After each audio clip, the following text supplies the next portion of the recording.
ஒரு விஷயத்தை எத்தனை பேர் கவனிச்சிருக்கீங்க?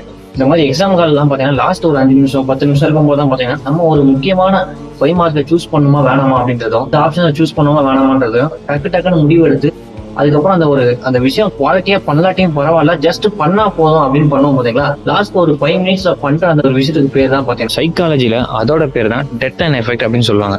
ஸோ அந்த டெட்லைன் எஃபெக்டை நம்மளோட லைஃப்ல டெட்லைன் வரும்போது தான் யூஸ் பண்றோம்.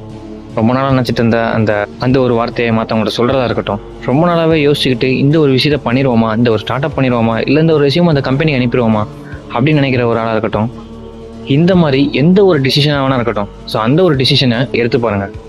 ஏன்னா நிறைய பேர்கிட்ட லைஃப்பில் ரொம்பவே அவங்களோட டெட்லைன் வரும்போது தான் யோசிக்கிறாங்க. இந்த ஒரு விஷயத்த ரொம்ப பர்ஃபெக்டாக பண்ணலாட்டையும் பரவாயில்ல, ஜஸ்ட் ஒரு ட்ரையாவது பண்ணிருக்கலாமே அப்படின்னு நினைக்கிறாங்க. ஸோ அதனால சொல்கிறேன், உங்களோட டெட்லைன் இதுவாக நினச்சிக்கிட்டு உங்களோட லைஃப்பில் நீங்கள் ஒரு விஷயத்த பண்ணணும்னு நினச்சிருப்பீங்க, ரொம்ப பர்ஃபெக்டாக பண்ணணும்னு நினச்சிருப்பீங்க. அந்த ஒரு விஷயத்த ஜஸ்ட் பண்ண மட்டும் செய்யுங்க. அது பர்ஃபெக்டாக இல்லாட்டியும் பரவாயில்ல.